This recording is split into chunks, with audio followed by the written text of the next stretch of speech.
I'm Mara Webster with In Creative Company, and today I'm thrilled to be talking about the fantastic series Code of Silence. And I'm joined today by creator and showrunner Catherine Moulton, along with actor and executive producer Rose Ayling-Ellis. And Catherine, starting with you, I know that you've talked about how lip reading was something that you naturally learned and self-taught yourself growing up, but there was a point where you wanted to kind of really study the intricacies of it and get better at it. And through studying it more and thinking about the idea of it's not just lip reading, it's mannerisms, it's body language, that gave you the idea of how lip reading really is detective work. And I was interested in how that self-study and teaching yourself something really led to creating this entire narrative story around Alison's character. Yeah, I think as a writer, you're always kind of looking to your own life and trying to everything material for story, really, isn't it? But it just felt absolutely perfect to me that I've always loved crime stories. I watch a lot of crime shows anyway, but like that sort of discovery, that realization that readers are detectives, that they're constantly putting a big puzzle together to work out what's being said. It just made me think that a reader should would be perfect for an investigative crime show. Absolutely. And Rose, for you in playing Alison in this series, I know that Catherine came to you very early on before she even had the full scripts with the idea of the character and the story. And it sounds like that gave you a really great opportunity to be involved during the development process. And there were certain details that she wrote into the character for you as well. And how did that really develop the way that you were able to step into playing this character and being so involved at that early stage? Yeah, I think it, I was involved by like sharing my experience. We had meetings, we talk about it, but ultimately it Cat writing, and I put so much trust in her, and she's a great writer. So with that, and sometimes I'd be talking about and sharing things like, for example, there was a moment later where can you sort of eardrop into other people's conversation, and we gave that idea of, oh no, there is thing that you can do, that is technology. I don't want to spoil it, but the technology that you can do that. Um, so, and then I realized that when we went out and stuff, I would order Ashbo Spit, which is a cocktail. And I remember reading the script, Kat wrote down that Alison order Ashbo Spit, and I was like, oh, she's been watching me. So she takes some inspiration and idea from me as well. I love that detail. And Catherine, in writing this, I know that you've spoken previously about how you had a kind of concern with making sure that the investigation and the case always really made sense to the audience, but also that you mapped it out in a way that people wanted to always know more about it. And it's such an art form to figure out how many details to give the audience and when to give them specifically, so you don't give too much away. How did you set about finding the rhythm of that story throughout all of the episodes? Well, it was really a case of trial and error and like constantly trying to put yourself in the audience's shoes and like what would be intriguing to me here? What do I really want to know as the next stage? Yeah, like just a lot of kind of going through drafts of trying to find and build a story around Alison really, and that was the thing that felt really important to me, that Alison was always at the center of the story, that it's her story. And that was just really important in terms of putting a deaf woman at the heart of the story, that felt fresh to me and a really important thing to do. Yeah. And Rose, in playing Allison, she talks a lot about being underestimated a lot. And we finally see her in a position where she's being utilized, but she's also able to use the fact that other people underestimate her to her advantage at the same time. And I love watching the self-confidence that really grows in her from this experience. And what was the change that you started to find and really feel in the character from playing her and, feeling like she's finally listened to and finally utilized in the way that she's always wanted to be? Yeah, so I think that's quite normal for a lot of deaf and disabled person, that you feel society have put an idea on you on what you can or can't do, but actually she can. And when she started to realise she got so much potential and she helping the police, she kind of knew that to her advantage to get that. And also when she's getting closer to the criminal, not going to give away there. And she's also using that to her advantage to get information. So she's in this area where she's like, "Oh, I got the power," and I think it's quite fun to play that. But then it goes too far, and I think it's important to show her as a human. She doesn't get everything right. She made mistake, and she does things that is not very good in a way.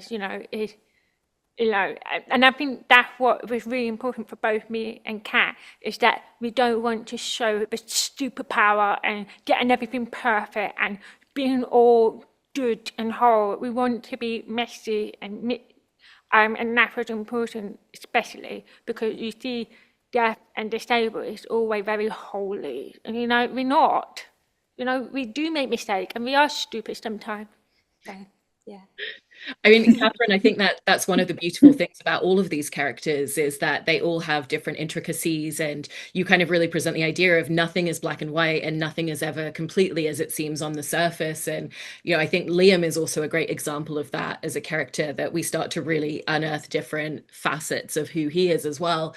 And how was that something that really led the writing process as you were creating this show for you? Well, I really wanted to make sure that Alison and Liam were kind of equals in a way, that they're both kind of they're both have good hearts, but they're both kind of flawed. And in the relationship, there's sort of equal measures of wrongdoing by both of them, so that they can call each other out. And it was just felt really important that Alison, she wasn't ever a victim of these criminals, that she's very she knows what she's getting into, and so that really led the storytelling in making sure that there was enough to uncover about Liam that would make him as fascinating to the audience as Alison is. Yeah, and Rose, there's a moment where Liam talks about how he feels like he's spent his whole life not being looked at. And that's something that Alison also talks about as well. And it feels like that's one of the things that really connects them into understanding a lot of the emotion in each other. How did you find all the different details of what it is that starts to connect them? Because she never plans to have real feelings for him when she first meets him. Like Kat said, is that common ground that they both had. And I think that was important to that kind of work, because I feel we all, as a human, we all go through that, being underestimated, that we can do this, and people put this stereotype on that. And I think that's what bonded them to, and that's how it sort of grows. I think that's what it is, yeah.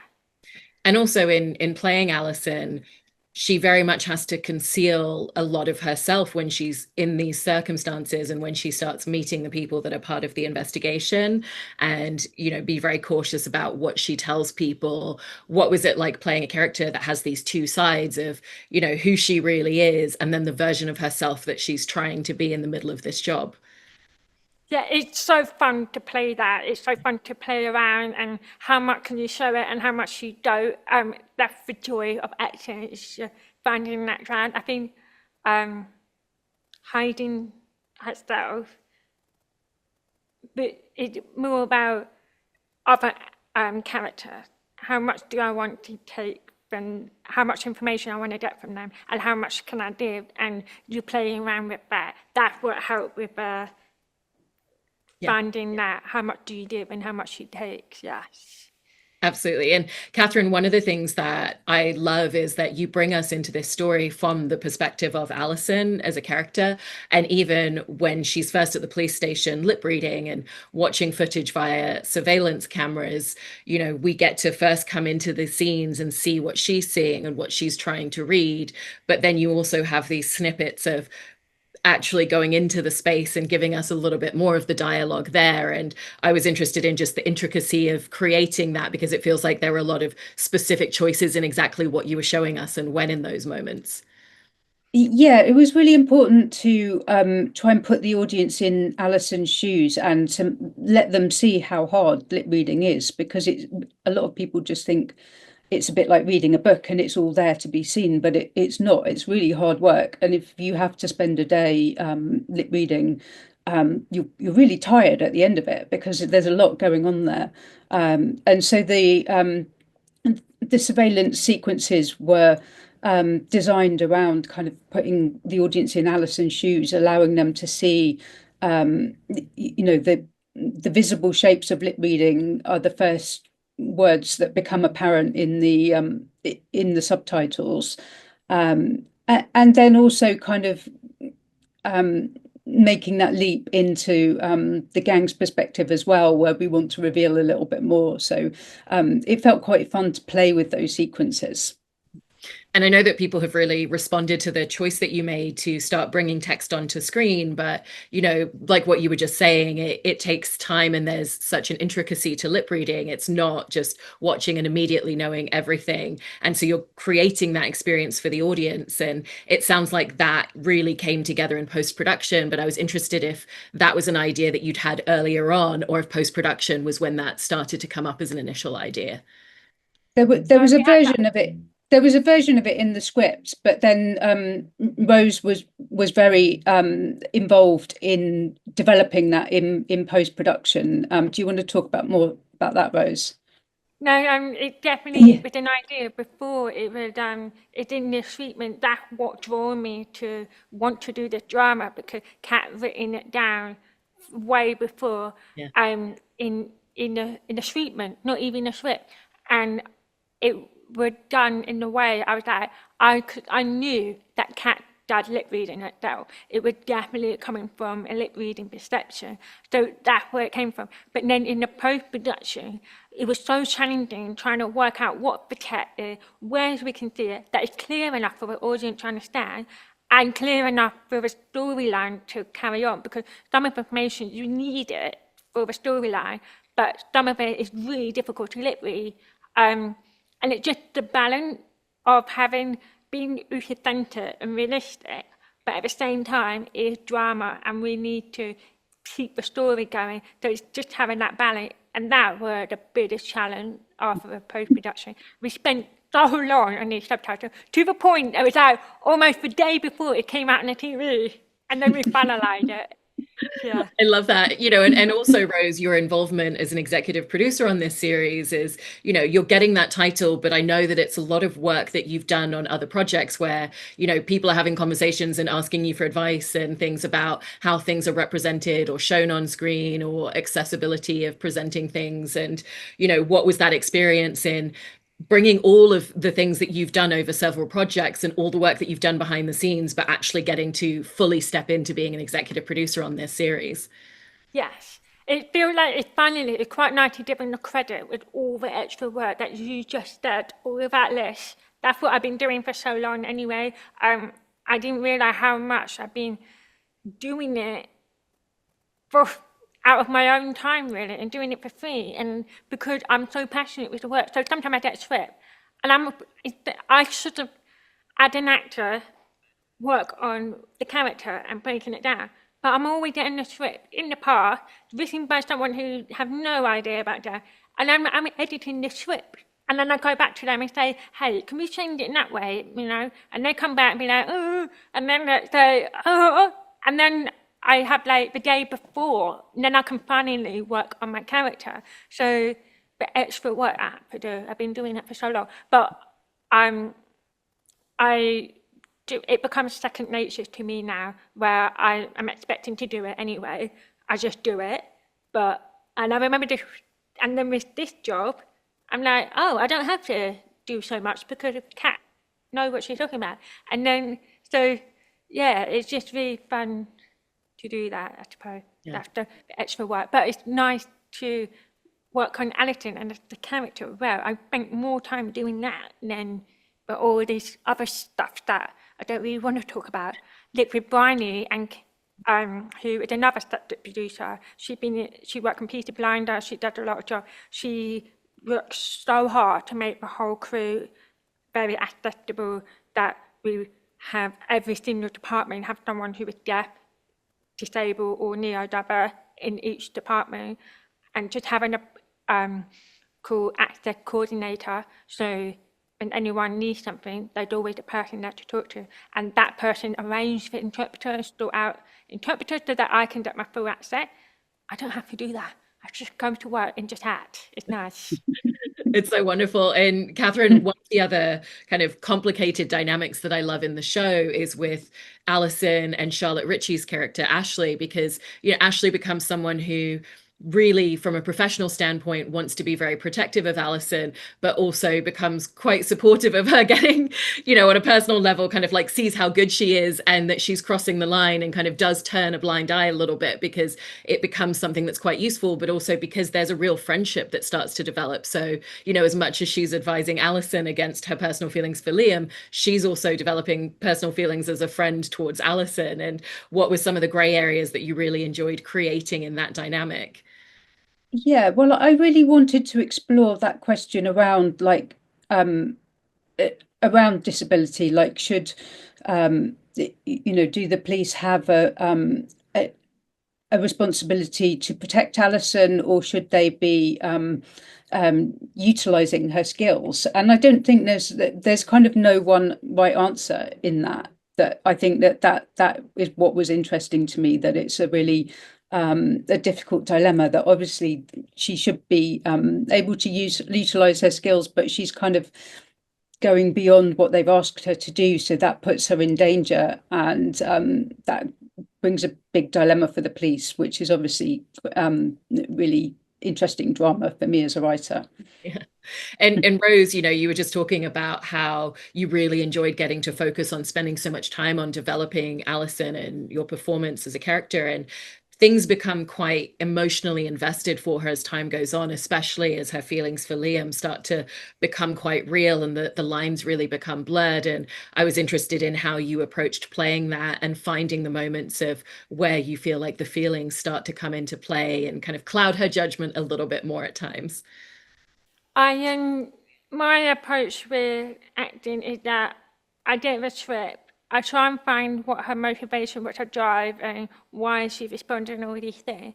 But then when I come to actual filming the scene, I try and not think about all of that and just really focus on other character, another actor, and really focus on them and be in the moment, because that's when I feel, because I don't want to be thinking about myself when I'm acting. That's the worst thing to do, I feel, because then you're not in it, And as a human, we're thinking about what is out there. We're kind of responding to what we're doing right now. So if I don't know, I'd be like, walk through the door. I'm not going to be like thinking about how I open the door.